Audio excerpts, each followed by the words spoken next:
Bangladesh industry, বাংলাদেশের commercial cinema এবং সাকিব খান এই নামগুলো চিরটাকাল স্বর্ণাক্ষরে লেখা থাকবে, এই নিয়ে কোনো সন্দেহ নেই। এবং আমার আজকে 50,000 সাবস্ক্রাইবার কমপ্লিট হয়েছে, সেখানে আমি এপার বাংলার যে সমস্ত দর্শকরা রয়েছে তাদেরকে মানে ধন্যবাদ জানিয়েছি।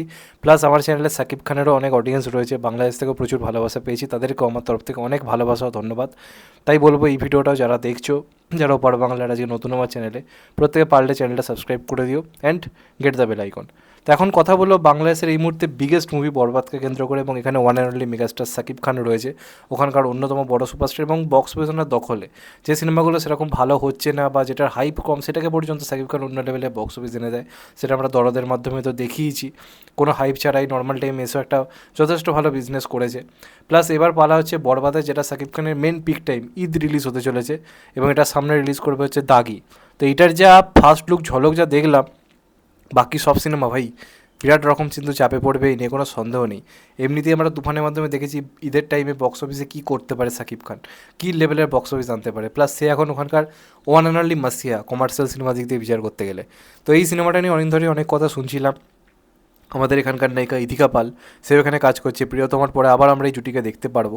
তো আজকে এটারই একটা মোশন পোস্টার এসছে, সেটা জাস্ট আমি দেখলাম, ভাই সিরিয়াসলি একেবারে ছিটকে গেছি। তার কারণ রয়েছে, সেটা তোমাদেরকে আগে দেখাই আমি।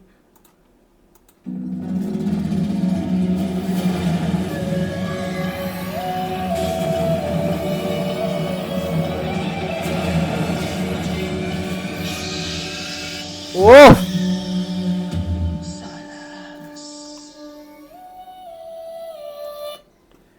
কিরমভাবে বললো সাইলেন্স, এবং তার সঙ্গে সঙ্গে এই যে লুকটা চরম লাগছে কিন্তু সাকিব খানকে, এটা অস্বীকার করে কোনো লাভ নেই। সাকিব খানের এখানে যে লুকটা দিয়েছে না, এরকমভাবে যে মানে তাকিয়ে রয়েছে, এরকমভাবে যে লুকটা এখানে দিয়েছে, লুকটা কিন্তু দারুণ লাগছে। এবং এক্সপ্রেশন, চোখের যে এক্সপ্রেশন, আমরা দরদেও দেখেছি সাকিব খানের এক্সপ্রেশন মারাত্মক। একটা নর্মাল স্ক্রিপ্টকেও সাকিব খান অন্য লেভেলে নিয়ে যেতে পারে নিজের পারফরমেন্স দিয়ে।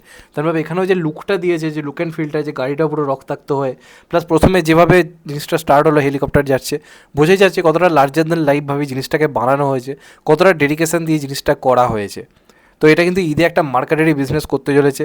তুফানের মতো ভাইবস তো কোথাও গিয়ে দিচ্ছে, এবং ওটার সঙ্গে অবশ্যই এসবিএফ ছিল, রায়হান রাফির মতো পরিচালক ছিল বলে আরও ভয়ঙ্কর ব্যাপার ছিল। কিন্তু এটারও ওই সমস্ত জিনিস বাদে শুধুমাত্র সাকিব খানের জন্য এই পোস্টারটা দেখতেই অন্য লেভেলের লাগছে, অন্য লেভেলের লাগছে। আপনি এখানে বাংলাদেশের অন্য কোনো হিরোকে রাখুন, দেখবেন এই গেট আপ দিতে পারবেন, এটা সাকিব খানই পারে। সাকিব খানের পক্ষেই গেট আপ দেওয়াটা পসিবল। তো দারুণ লাগলো দেখে, এক কথায় বলতে গেলেই মানে প্রথম বরবাদের ফার্স্ট লুক মোশন পোস্টারটা আমি ভেবেছিলাম নর্মাল পোস্টার আসবে, কিন্তু তারা মোশন পোস্টার করে জিনিসটা এনেছে। এটা একটা দারুণ লুক, এবং সাকিব খানের যে লুকটা, এবং এখানে জিজু সেনগুপ্ত থাকতে চলেছে এই সিনেমাতে, কিন্তু জিজু সেনগুপ্ত ভিলেনের ক্যারেক্টার প্লে করছে, ইনসাইডার রিপোর্ট তো তাই বলছে। তো তার লুকটাও নাকি ভয়ঙ্কর হতে পারে, এমন তথ্য তো রয়েছে। কিন্তু এখানে সাকিব খানের যে লুকটা, চুল ছোটো ছোটো করে, এপাশ থেকে ছোটো দাড়ি ফাড়ি রেখে হেভি দেখতে লাগছে সাকিব খানকে। এখনও পর্যন্ত তো আমার বেস্ট লুক এটাই লেগেছে। তুফান এবং দরদের পরে আমাকে কিছু বলতে পারলে এই লুকটা সাকিব খানের চরম লাগছে, এবং এক্সপ্রেশনে ভাই কাত করে দিয়েছে, কিছু বলার নেই, দারুণ লাগছে। আমার মারাত্মক লেগেছে, তোমাদের কেমন লেগেছে কমেন্ট করে অবশ্যই জানিও। চ্যানেলটা নতুন হলে চ্যানেলটা সাবস্ক্রাইব করে দিও and get the bell icon. ভালো দেখো সবাই, এখনও মতো ভাই চ্যানেলটা নতুন হলে চ্যানেলটা সাবস্ক্রাইব করে দিও and get the bell icon. ভালো দেখো সবাই, টেক কেয়ার।